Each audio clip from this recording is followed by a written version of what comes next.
যে ভাইয়ের ছাগল চিকিৎসার জন্য সচেতন মানুষ সাথে সাথেই কিন্তু হাসপাতালে নিয়ে গেছে। আসসালামু আলাইকুম। উপজেলা প্রাণী সম্পদ দপ্তর ভেটেরিনারি হাসপাতাল জয়রাজপুর কুড়িগ্রাম। টেটেনাস বা ধনুষ্টঙ্কার রোগে আক্রান্ত ছাগল দেখেন আস্তে এই চিল্লানি দিচ্ছে, পুরো শরীর কিন্তু কাঠের মতো শক্ত হয়ে গেছে, পা গুলো শক্ত হয়ে গেছে।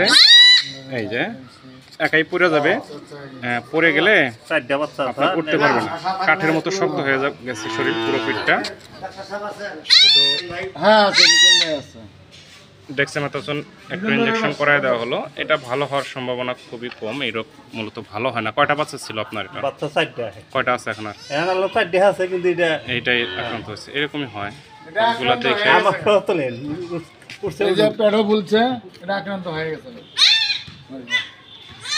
এই যে ভাইয়ের ছাগল চিকিৎসার জন্য সচেতন মানুষ সাথে সাথেই কিন্তু হাসপাতালে নিয়ে এসছে। অনেকেই আছে 2-3 দিন 4 দিন পার করে ফেলে, যদিও ভালো হয় না, তারপরেও কিন্তু নিয়ে আসছেন সাথে সাথে চিকিৎসা দেওয়ার জন্য।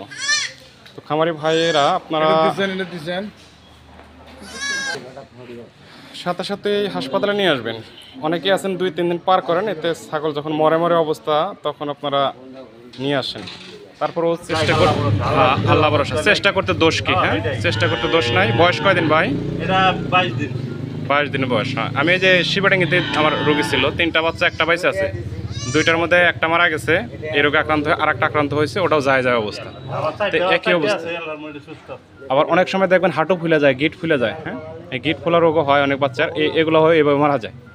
কিছু কিছু রোগ আছে যেটা চিকিৎসার সুযোগ পাওয়া যায় না, মানে অল্প কিছুদিনের মধ্যে মারা যায়।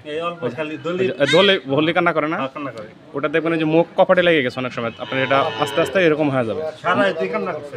মাইকের শব্দ পাবে, বা টিনের মধ্যে ভালো আছে, টিনের মধ্যে একটু বাড়ি দেবেন, দেখবেন ও ভয় পেয়ে গেছে। এই জন্য অন্ধকার করে রাখবেন, যতক্ষণ রাখবেন ঘরের ভিতরে দরজা দিয়া একটু অন্ধকার জায়গায় রাখার চেষ্টা করবেন। আর যখন খাওয়া দাওয়া যে কদিন চলে, দুধটাই না খাক।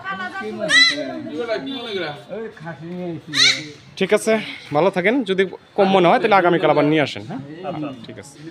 আসসালামু আলাইকুম।